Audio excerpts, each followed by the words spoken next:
आज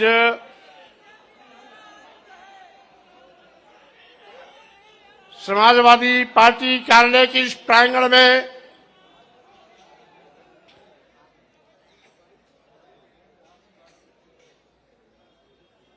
समाजवाद और अंबेडकरवाद के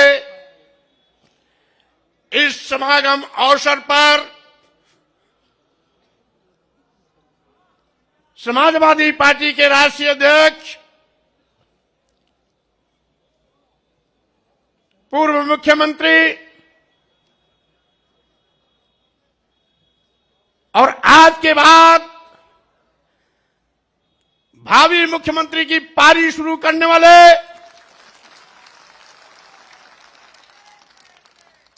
श्री अखिलेश यादव जी अभी आपको संबोधित कर रहे थे। उत्तर प्रदेश सरकार में मंत्री पद से इस्तीफा देने वाले भाई डॉक्टर धर्म सिंह सैनी जी हमारे बीच उपस्थित हमारे परम सम्मानीय सहयोगी साथी, पूर्व में कई बार मंत्री रहे, वर्तमान में विधायक भाई भगवती प्रसाद सागर जी, पूर्व में मंत्री वर्तमान में विधायक भाई विनय शाक्य जी,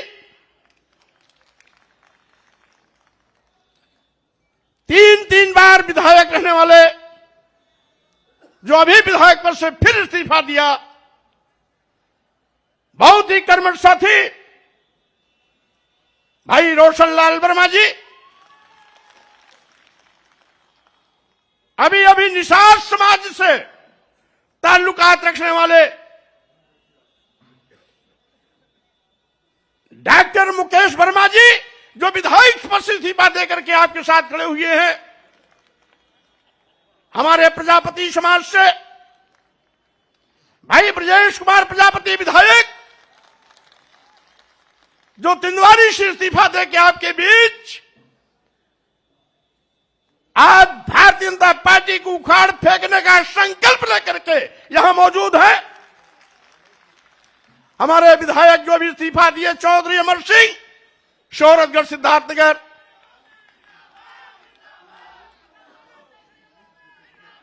और इसके साथ ही दर्जनों की तादाद में यहां पर उपस्थित हमारे परम सम्मानित पूर्व मंत्री, पूर्व दर्जा राज्य प्राप्त मंत्री, पूर्व में विधायक, पूर्व में सांसद, जिला सहकारी बैंक के चेयरमैन श्री मनोहर सिंह मौर्य सहित अभी पिछड़ा वर्ग आयोग में सदस्य बलराम मौर्य जी सहित सभी पूर्व में सरकार के विभिन्न आयोगों, निगमों, बोर्डों में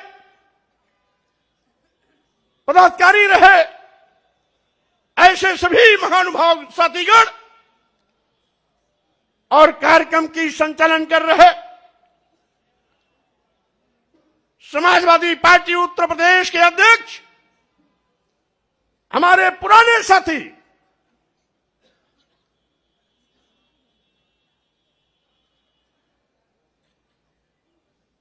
सम्मानित उत्तम जी, और इसके साथ ही यहां पर बैठे हुए हमारे सभी नए और पुराने वो सभी साथीगण जो बिना किसी निमंत्रण, बिना किसी आमंत्रण के आज लखनऊ की सारी सड़कों को जाम में परिवर्तित कर दिया है।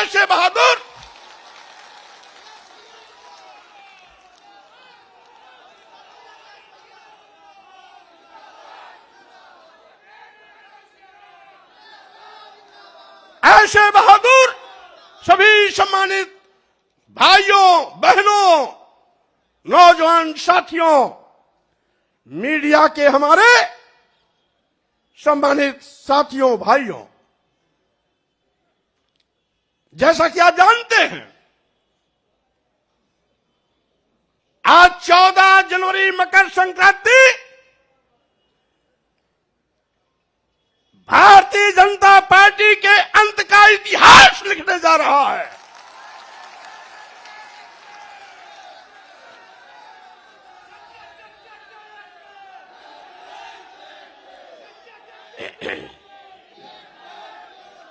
आज भारतीय जनता पार्टी के वो बड़े बड़े नेता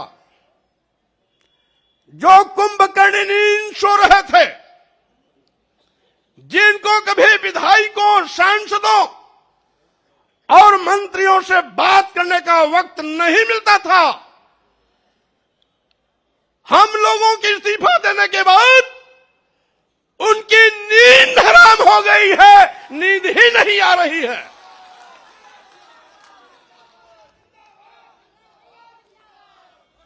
और साथ ही साथ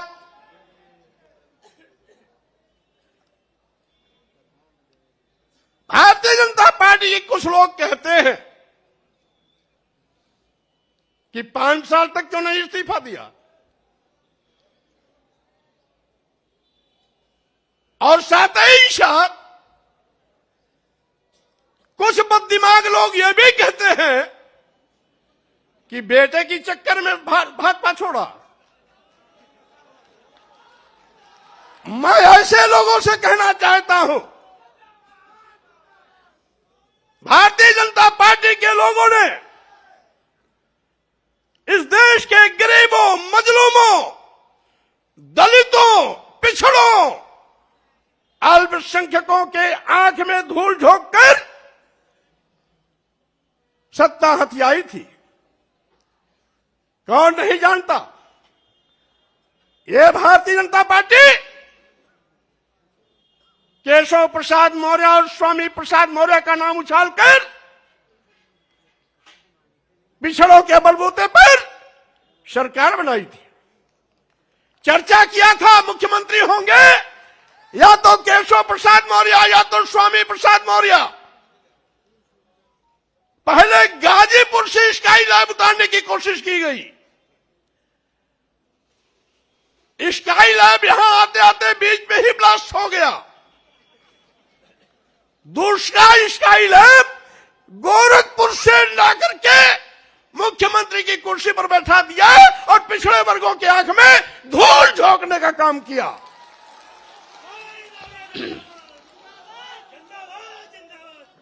आज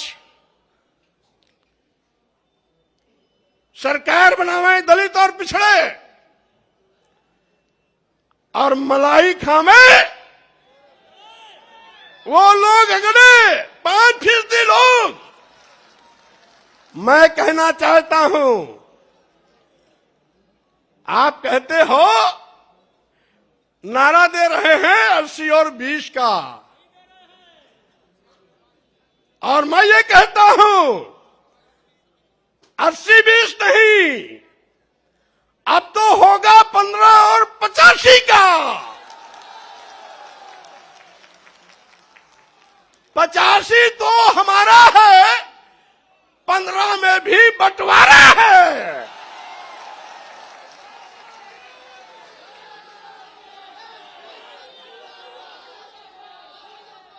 आप दुहाई देते हो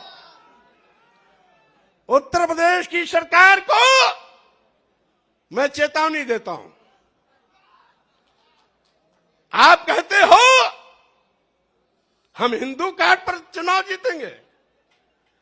अगर आप बड़े हिंदू के हमदर्द हैं तो अनुसूचित जात, अनुसूचित जनजाति, पिछड़े वर्गों को भारतीय संविधान के अंतर्गत जो अधिकार देकर के आरक्षण की व्यवस्था दी गई, उसको अजगर की तरह निगलने का पाप क्यों किया आपने? अभी अभी 69,000 शिक्षकों की भर्ती हुई, 19,000 आरक्षित पदों पर सामान्य वर्ग को नियुक्ति पत्र दे दिया। योगी जी, क्या अनुसूचित जाति के लोग हिंदू नहीं है क्या?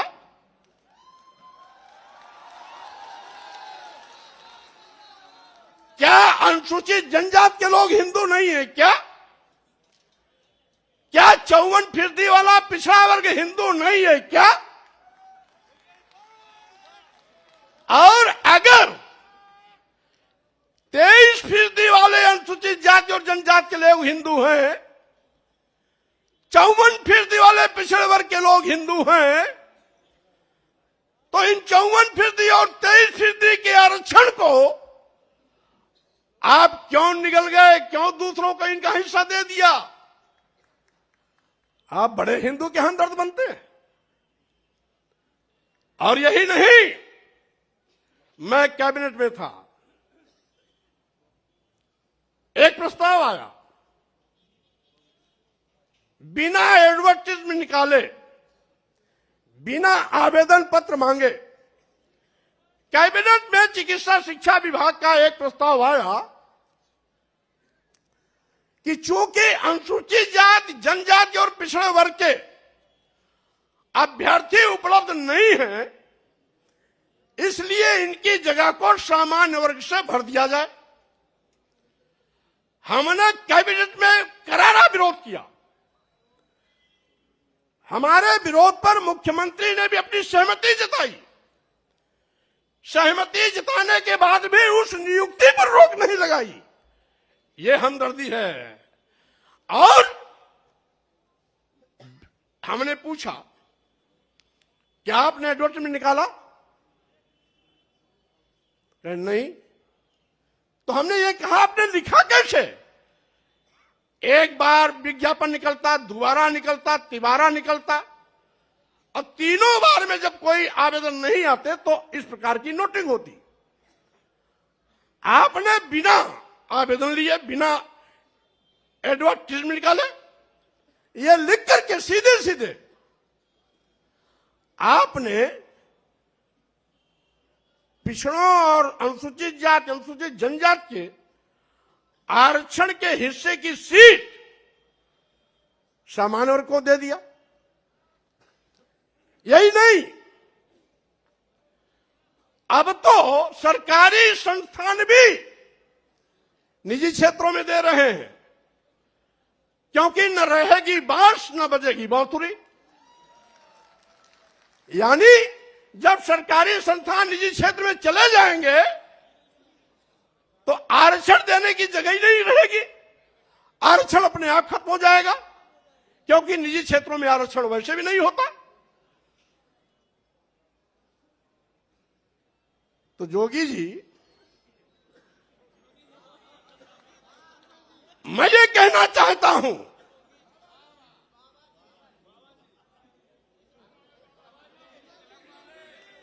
जोगी जी या बाबा जी कोई भी हो, मैं ये कहना चाहता हूं, मुख्यमंत्री की कुर्सी पर बैठ करके पाप करोगे और साथ ही साथ दुहाई देगो हिंदू की। क्या आपकी नजर में कुछ बड़ी जात के लोग हिंदू हैं क्या? अनुसूचित जात के नहीं है, अनुसूचित जनजाति के नहीं है, आदिवासी नहीं है, पिछड़े वर्ग के नहीं है।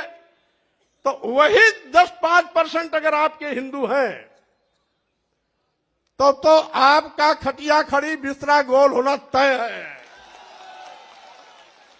क्योंकि बंटवारे की लाइन आपने खींच दिया है। अब तो अनुसूचित जाति, जनजाति, आदिवासी, दलित, गरीब, पिछड़े, मजलूम सब एक साथ खड़े होंगे और 8-10% जो आपके साथ, जिसको आप हिंदू मानते हो बड़ी जाति, वो आपके साथ खड़ी होगी और उसमें भी हम बंटवारा करेंगे। क्योंकि उन बड़ी जातियों में भी कुछ समाजवादी चिंतन के हैं और कुछ अम्बेडकरवादी चिंतन के हैं। इसलिए साथियों, मैंने कहा इसीलिए मैंने कहा आज का ये जो कार्यक्रम है,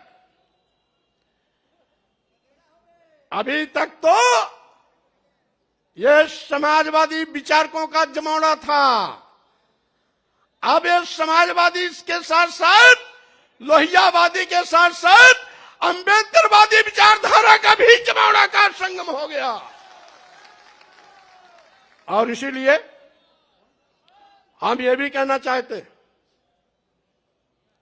बगल में उत्तराखंड में 3 बार मुख्यमंत्री बदल सकते हैं, आप 5 साल इंतजार क्यों किए उसी को बता रहा हूं। यहां पर इतना जुल्म, जाति अत्याचार, अन्याय हो रहा था। लखीमपुर की घटना, हाथरस की घटना, गोरखपुर की घटना के साथ साथ 2 दर्जन ऐसी घटनाएं हैं जहां एफआईआर लिखने में आपने हीलावाली किया, और साथ ही साथ जहां गोरखपुर 1.5 महीने के अंदर गगहा थाने में 7 हत्या हुई, 5वीं हत्या हुई तो मैं स्वयं मौके पर पहुंचा। मैंने बल्कि ये कहा भी कि हो सकता है उत्तर प्रदेश में कानून का राज हो, लेकिन गगहा और गोरखपुर में गुंडा राज है। मंत्री रहते मैंने कहा था, यद्यपि कुछ टीवी वालों ने चलाया 1-2 बार, ऊपर से रोक दिया गया होगा, लेकिन उसके बावजूद भी थानेदार नहीं हटाया गया और सीओ नहीं हटाया। क्यों?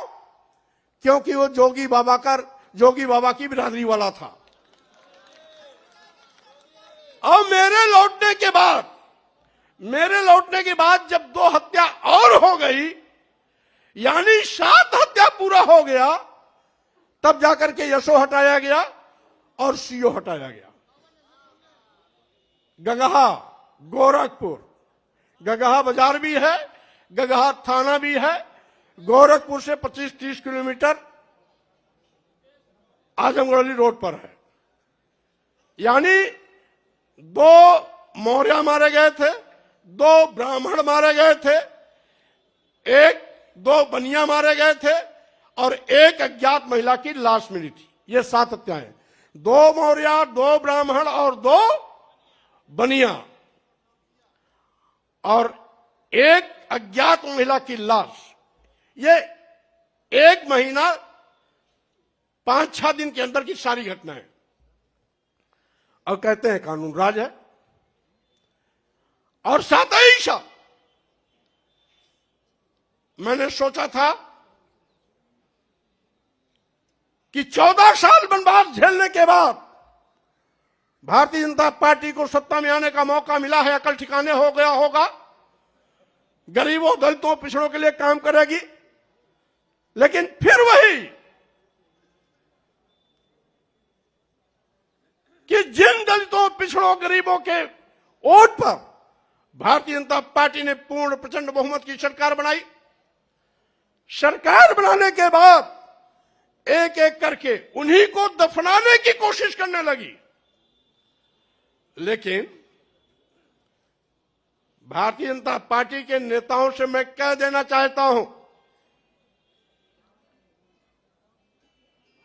14 जनवरी का यह जो कार्यक्रम हो रहा है, आज के बाद पूरे उत्तर प्रदेश में एक ऐसा जनसैलाब उमड़ेगा और चलेगा, एक ऐसी आंधी चलेगी, एक ऐसी सुनामी चलेगी जिसमें भारतीय जनता पार्टी के पर खचे उड़ जाएंगे, कहीं भी ठिकाना नहीं मिलेगा।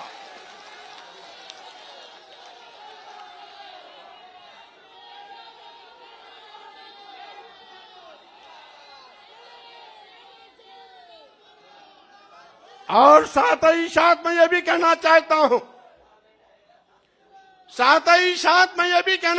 हूं, स्वामी प्रसाद मौर्य ने पार्टी भले न बनाई हो, लेकिन किसी भी पार्टी से हैसियत कम नहीं रखते हैं। उनके पास जनाधार की कमी नहीं है। आज हमने समाजवादी पार्टी के राष्ट्रीय अध्यक्ष अखिलेश यादव जी से हाथ इसलिए मिलाया कि अखिलेश यादव जी नौजवान हैं, पढ़े लिखे हैं, नई ऊर्जा है। मैं प्रदेश के लाखों लाख करोड़ लोगों का हुजूम आपके नेतृत्व के साथ खड़ा कर भारतीय जनता पार्टी को नस्ताबूद करने का काम करूंगा। और साथ ही साथ मैं ये भी चुनौती देता हूं, जिसका मैं साथ छोड़ता हूं उसका कहीं अता पता नहीं रहता है। हमारी बहन जी इसका जिंदा मिसाल है। जब तक साथ था बार बार मुख्यमंत्री बनती थी, उनको घमंड हो गया था, एको अहम द्वितीयो नास्ति। बाबा साहब के मिशन से हट गई, मानवर कांशीराम को भूल गई, मानवर कांशीराम के सामाजिक परिवर्तन आंदोलन को डुबोने का काम करने लगी।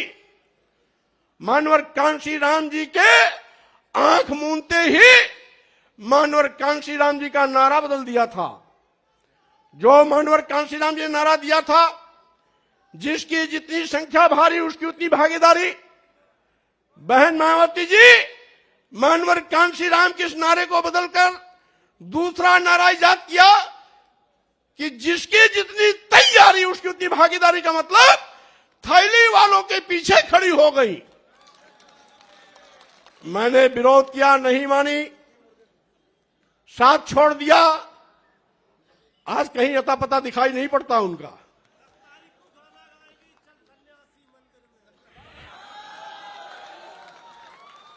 और मैं कहना चाहता हूं, भारतीय जनता पार्टी उस दिन तक तीसरे स्थान पर थी जब तक मैं बहुजन समाज पार्टी में था। बहुजन समाज पार्टी नंबर 1 पर थी उस दिन, भारतीय जनता पार्टी तीसरे पर थी। भारतीय जनता पार्टी तीसरे पर थी। अब जैसे ही बहुजन समाज पार्टी छोड़ करके भारतीय जनता पार्टी के साथ हम, भारतीय जनता पार्टी आकाश चढ़ गई।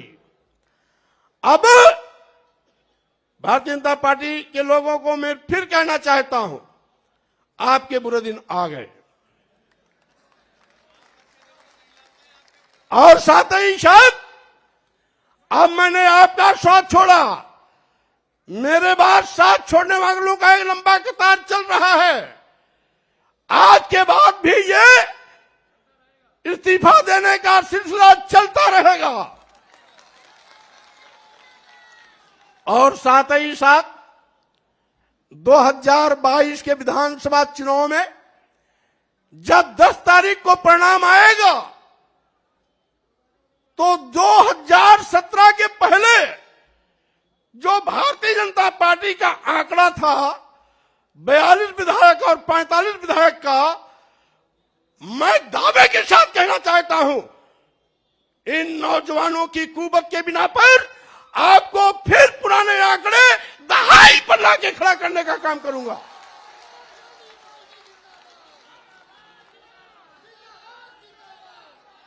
और साथ ही साथ ये सुनामी भाजपा को उखाड़ करके सीधे सीधे हिंद महासागर में ले जाकर के डुबोने का काम करेगी। आज इस अवसर पर मैं ये भी कहना चाहता हूं, जिसके पीछे लाखों का हुजूम हो, आज कोरोना महामारी के चलते निर्वाचन आयोग का भी शिष्टाचार पालन करने का निर्देश दिया है। और साथ ही साथ कोरोना प्रोटोकॉल को भी पालन करने का निर्देश दिया है। इसीलिए आज केवल प्रमुख लोगों को बुलाया गया, लेकिन आपका विक्रमादित्य मार्ग पूरा, कालिदास मार्ग पूरा, कालिदास विक्रमादित्य को जोड़ने वाला मार्ग पूरा, ला माउंटेनियर का पूरा मैदान इन कार्यकर्ताओं से भरा पड़ा हुआ है, पटा पड़ा हुआ है। और साथ ही साथ जैसा कि हमारे भाई डॉक्टर धर्म सिंह ने कहा, अगर कोरोना महामारी नहीं होता, निर्वाचन आयोग का आचार संहिता नहीं होता, तो आज रमाबाई अंबेडकर मैदान में ऐतिहासिक कार्यक्रम के माध्यम से भाजपा की चूल्हे आज ही हिला दी गई होती। लेकिन इसके बावजूद बड़े बड़े नेताओं की नींद टूट गई, हराम है, चैन नहीं आ रहा है। टिकट बांटने का भी क्रम बंद कर दिया, कहीं ऐसा ना हो हम जिसको टिकट दे वो भी पार्टी छोड़ चला जाए। और इसीलिए साथियों मैं कहना चाहता हूं कि आज का ये जो ऐतिहासिक दिन है, ये परिवर्तन लाने का शुभारंभ का दिन है। ये दलितों के सम्मान का दिवस है, ये पिछड़ों के सम्मान स्वाभिमान का दिन है, ये गरीबों, मजलूमों, व्यापारियों के सम्मान का दिन है। और साथ ही साथ वो बेरोजगार नौजवान जो इस सरकार में ठगे गए, आउटसोर्सिंग के माध्यम से टाफी देकर के फुसलाने की कोशिश की गई। हमने कैबिनेट में भी आउटसोर्सिंग भर्ती का विरोध किया। हमने कहा जब सरकार पर कोई आर्थिक भार की कमी नहीं होती है, पूरा पैसा खर्च होता ही होता है, तो आउटसोर्सिंग को क्यों, सीधी भर्ती क्यों नहीं। अब वो बेरोजगार नौजवान नौकरी तो पाता है, लेकिन वेतन कितना, मानदेय कितना मिलता है? 7,000, 8,000, 9,000, 10,000। अब पैसा और कहां चला जाता है? बिचौलिए को। हमने बिचौलिए को खत्म करने के लिए कहा था, ये सरकार नहीं मानी। बाद में पता आखिर बिचौलियों को खत्म क्यों नहीं कर रही सरकार, पता लगाए वो सारे के सारे आउटसोर्सिंग का जो ओनर है, मालिक है, वो कहीं ना कहीं बड़े नेताओं के इर्द गिर्द घूमने वाले लोग हैं। और साथ ही साथ मैं ये भी कहना चाहता हूं, नए नए दांव चलते हैं लोग। अभी प्रतिवर्ष केंद्र में 30 और 32 आईएएस प्रतिवर्ष चुने जा रहे हैं। लिखित परीक्षा नहीं, लिखित परीक्षा नहीं, केवल इंटरव्यू पर। उन 30-32 में एक भी अनुसूचित जात का नहीं, एक भी अनुसूचित जनजात का नहीं, एक भी पिछड़ा नहीं। आखिर आप तो दुहाई देते हो हिंदू का, तो इन बेचारों को क्यों बाहर कर देते हो? इसका मतलब है आज जो दलित और पिछड़ा है, आज भी आपके लिए अछूत है, आपके लिए भी शूद्र है, आपके लिए भी नीच है, आपके लिए भी अधम है, आपके लिए भी वो इंसान नहीं बल्कि जानवर से बदतर है। और यही कारण है कि आप लगातार इनको अपमानित कर रहे हो, इनको सम्मान नहीं देते हो, और हिंदू की दुहाई देकर चंद लोगों को माल पुआ हलवा आईएएस की कुर्सी सब समर्पित, और करोड़ों की आबादी में, यानी 85% आबादी वाला ये दलित, अनुसूचित जात, जनजात, पिछड़ा वर्ग, यह बेकार, और 8-10% लोग काबिल। इसलिए मैं इनके अंदर के चरित्र को उजागर करना चाहता हूं।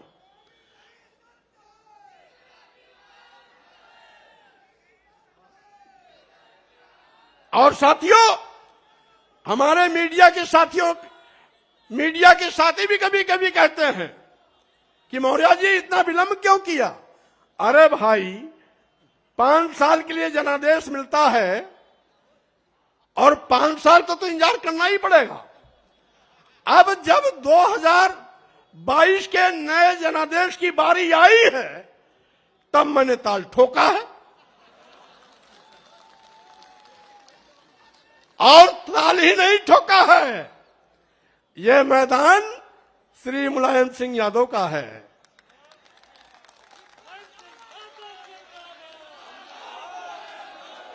और हम लोगों का बीच में रास्ता भले अलग अलग हो गया हो। शुरुआती दौर में जब श्री मुलायम सिंह यादव जी लोकदल के प्रदेश अध्यक्ष थे तो उनके साथ मैं भी प्रदेश का महामंत्री था।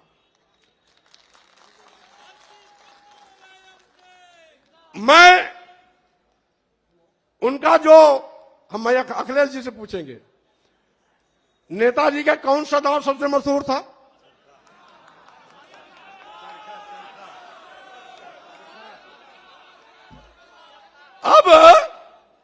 अब नेताजी चरखा दाव नहीं लगाएंगे, बल्कि अब नेताजी की ये पूरी फौज वो चरखा दाव लगा करके एक एक भाजपा वालों को ऐसी पटकनी देगा कि सबको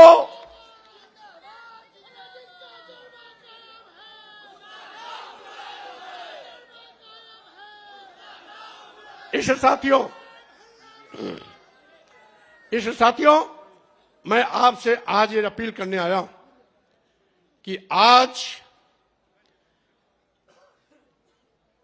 मकर संक्रांति के दिन ये जो क्रांति का बिगुल बजाया जा रहा है, ये भारतीय जनता पार्टी का सफाया करेगा। साथ ही साथ हम मीडिया के साथियों के माध्यम से भी कहना चाहते हैं, और वह बड़े बड़े जो अपने को कोई चाणक्य कहता है, अपने को कोई महारथी कहता है, उनको भी कहते हैं आपके पास जितने दांव हो लगा लो, लेकिन मैं आपको पटकनी जरूर दूंगा, आपको मिट्टी में मिला के रहूंगा, भारतीय जनता पार्टी को खत्म करके रहूंगा, क्योंकि अब उत्तर प्रदेश को आपके शोषण से मुक्त कराने का वक्त आ गया है। इसलिए आज मैं श्री अखिलेश यादव जी को और आप सभी लोग जो प्रदेश के कोने कोने से आए हैं, मकर संक्रांति के अवसर पर शुभकामना बधाई भी देता हूं। नए उल्लास, नए उत्साह, नए जोश के साथ अखिलेश यादव जी के नेतृत्व में नई सरकार बनाने का संकल्प लेकर के हमारे सभी नौजवान क्षेत्रों में जुड़ जाएं। 10 मार्च 2022 को जब परिणाम आवे तो उस परिणाम से अखिलेश यादव जी के नेतृत्व में नई सरकार बने और भाजपा पूरी तरीके से सफाया हो जाए।